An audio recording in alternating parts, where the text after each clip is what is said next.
Part 1. You will hear a telephone inquiry about services and facilities at a fitness center. First, you have some time to look at questions 1 to 6.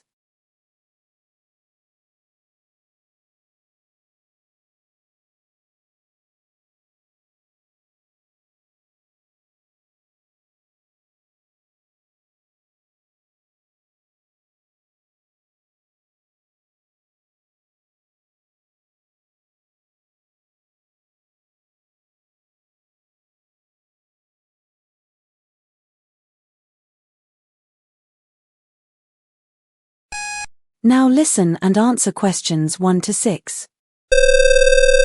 Hello? Hi, is this the Lakeside Fitness Center? Yes, that's correct. I saw your advert about signing up for the center, and I'd like to get a bit more information before I register. Absolutely. I'll just take down a few details first. Can I have your name, please? It's Rachel. Rachel. And your last name? It's Bennett. Is that with 1 T or 2? Just 1 T. It's spelled Bennet. Got it. And can I get your contact number? Sure, my mobile is 074-3319-5728. Perfect, thank you. And do you have an email address? Yes, it's rachel.bennett@inbox.com. Excellent, thanks a lot. Now, have you ever joined a fitness center before? No, this would be my first time. All right. Let me tell you what we have available.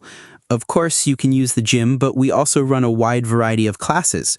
We offer aerobics, Zumba, Tai Chi, and quite a few others. That sounds really good. We also have a heated pool, plus both a sauna and a spa room. Oh, I really enjoy swimming. We're fully equipped with machines too, like cross trainers, stationary bikes, step machines, and elliptical trainers. Do you have fitness instructors?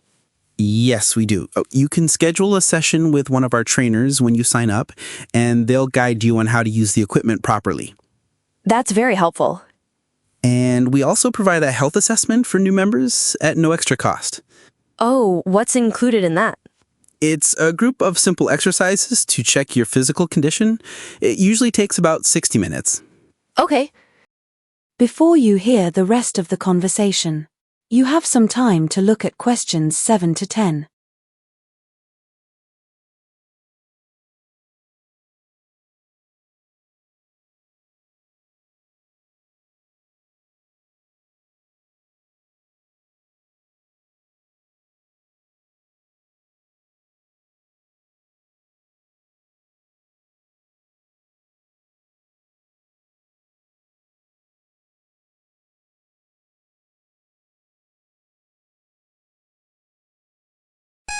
Now listen and answer questions 7 to 10.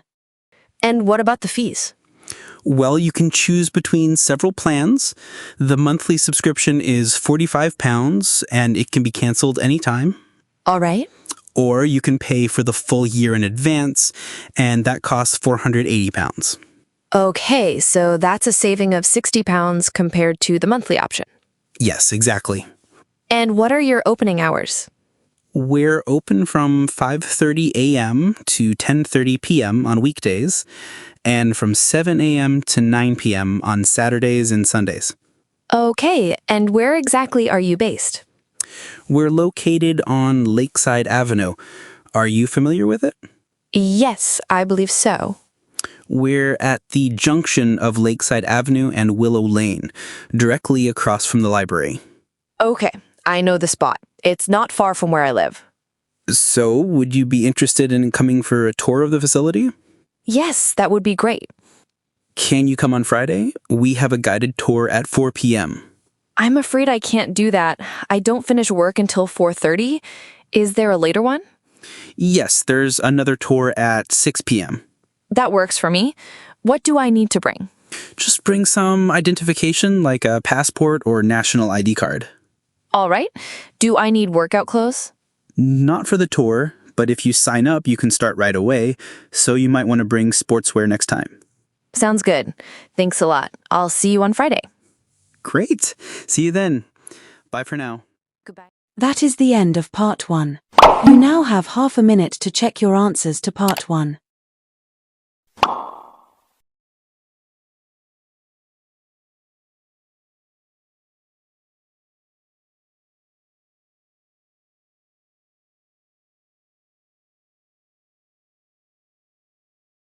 Part 2. You will hear a seminar organizer describing the event schedule and some hotel services. First, you have some time to look at questions 11 to 16.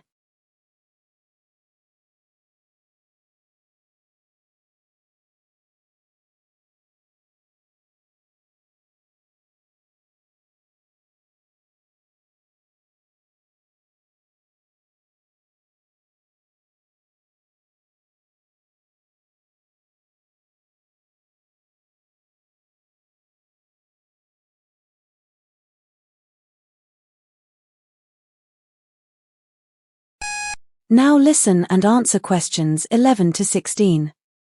Good morning, everyone, and welcome to the 14th annual seminar here at the Riverside Inn in Glenridge. I'd like to take a few minutes to explain the basic schedule for the seminar and to go over some of the amenities available here at the inn before the first session starts at 10. We've packed the seminar program quite tightly, but this year we've made a point to allow extra time for open discussion at the end of each presentation. This was something many of you suggested after last year's event. Today we have 4 sessions on the agenda, and there will be one final session tomorrow. This morning's presentation is likely to be the most relevant to most attendees, so we do encourage everyone to stay for the entire talk. Tea and coffee will be served in the reading lounge, which is located just opposite this hall at 11:30. Lunch is at 1 o'clock and will be served in the bistro, which is past the reception area down the main hallway. Be sure to wear your seminar ID badge, as it will be required to access the dining area. The afternoon session begins at 2:30 and will be held in the Oak Room, located at the back of the inn. If the sun is out, you'll enjoy stunning views of the nearby valley, and we'll take a break for tea and coffee on the outdoor terrace at 4 o'clock. That session will wrap up around 4:45, followed by a committee meeting in the Heritage Lounge, which is up on the 2nd floor. If you're on the organizing committee, please be there on time. We have several key matters to review. Dinner is at 8 o'clock in the bistro, and afterward, we've planned a casual social event in the Oak Room. We hope many of you will join us. Before you hear the rest of the conversation, you have some time to look at questions 17 to 20.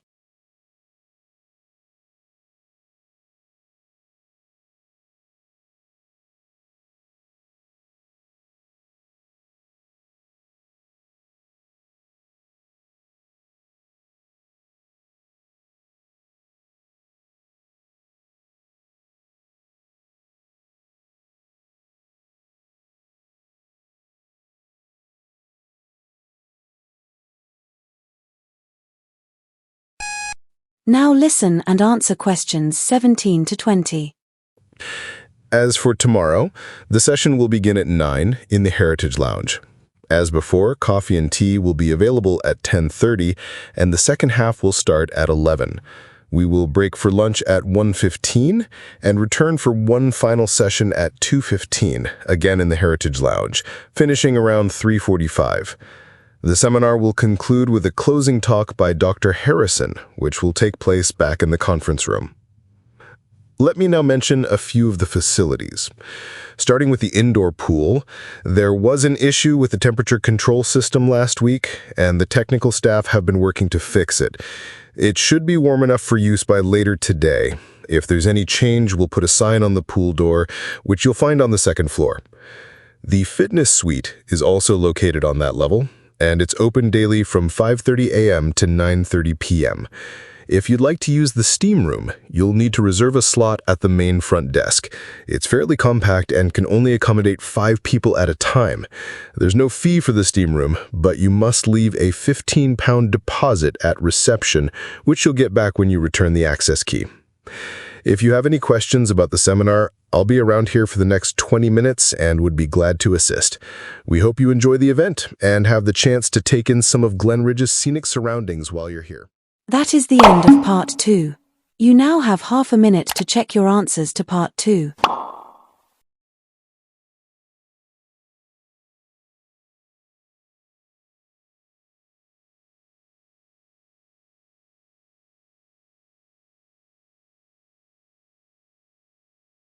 Part 3.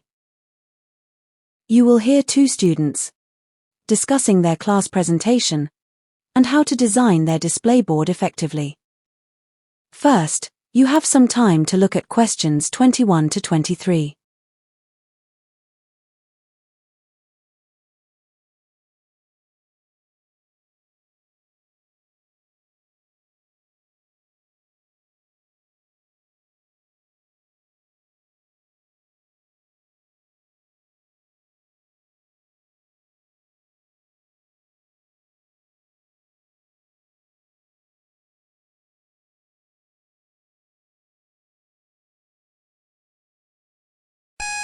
Now listen and answer questions 21 to 23. So, Priya, have you thought more about the direction of our presentation? I was thinking of focusing on how air pollution affects each city individually. That's an interesting suggestion, but I think it might be a bit too specific. We should probably concentrate on what individuals can actually do to reduce air pollution instead. You're right. That's a much more straightforward topic. There's plenty of data on that area, and it's something that impacts all the cities in the zone. Exactly. It's also more useful for the people we're presenting to. We can briefly refer to future air quality projections, but that shouldn't be our central message. Agreed. I'm a little concerned we're trying to include too many ideas. There's so much material, and we might run out of time. I thought the same thing. I think we need to trim down some sections, or else it might be too much for the audience to take in. Good thinking. We don't want them to lose track in the middle of all the facts. There's something else. I think we need to be cautious when we talk about wind trends. Some studies predict stronger winds in some places, while others suggest calmer conditions. We should make sure to show both sides fairly. Absolutely, and we mustn't assume that research from one city is relevant to all of South Asia. Weather systems vary greatly in different places. Right. Let's stick to the facts and avoid drawing broad conclusions. Before you hear the rest of the conversation, you have some time to look at questions 24 to 30.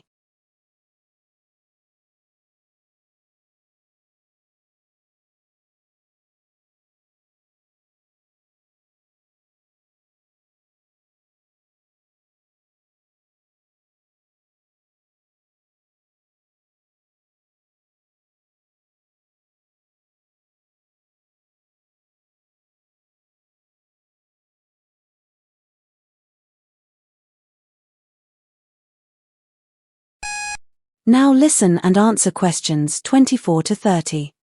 So, about the display board, what should we include? Well, we definitely need to give a clear summary of our findings right at the top so viewers can quickly grasp our main ideas. Yes, and we should avoid using any fancy calligraphy fonts.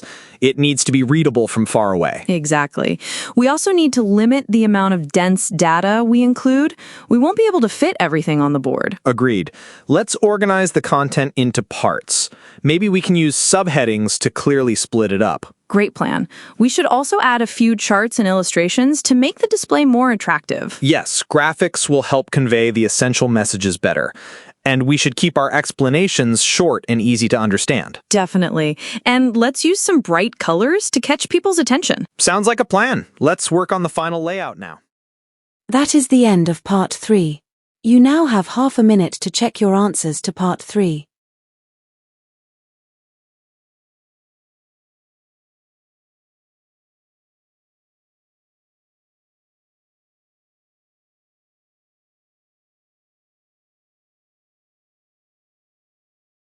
Part 4. You will hear a lecture on how renewable energy is being used in modern urban development and planning. First, you have some time to look at questions 31 to 35.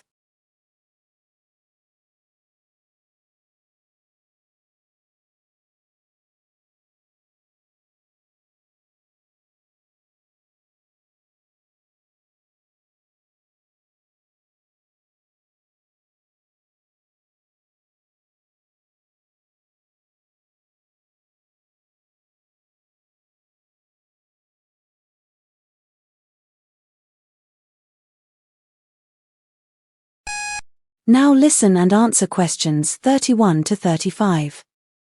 Good morning, everyone. Today, I'll be talking about the use of renewable energy in modern urban planning and how cities are adapting to meet the growing demand for cleaner energy sources. Urban areas are some of the largest consumers of electricity, and reducing their dependence on fossil fuels is now seen as a critical step toward a more sustainable future. Let's begin with solar power.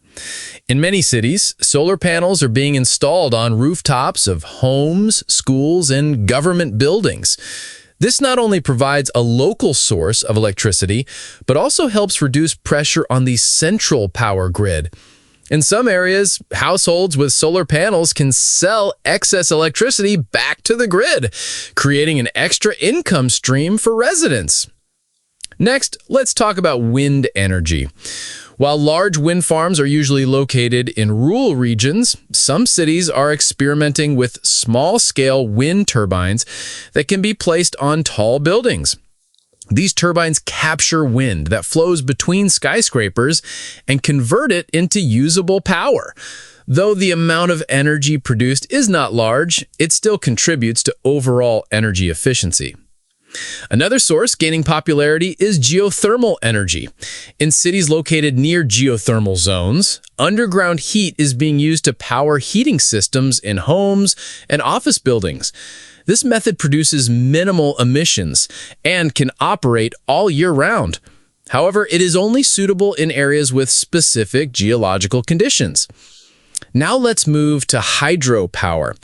Although full-scale dams are not feasible within city boundaries, micro-hydro systems have been introduced in some urban parks and canals. These systems use flowing water to turn small turbines and generate electricity for local lighting or irrigation pumps. In addition to power generation, urban planners are also focusing on energy storage. Since renewable sources like solar and wind are intermittent, cities are investing in battery storage systems. These large battery banks store extra energy produced during the day and release it when demand increases in the evening. Before you hear the rest of the conversation, you have some time to look at questions 36 to 40.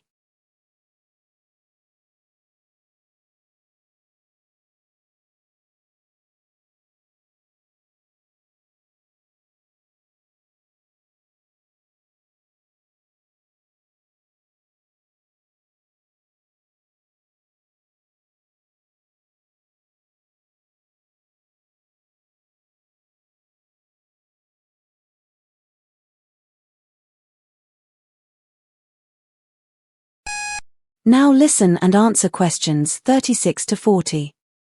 Electric public transport is another major development. Buses and trams powered by electricity are replacing older diesel vehicles, helping to reduce air pollution and noise.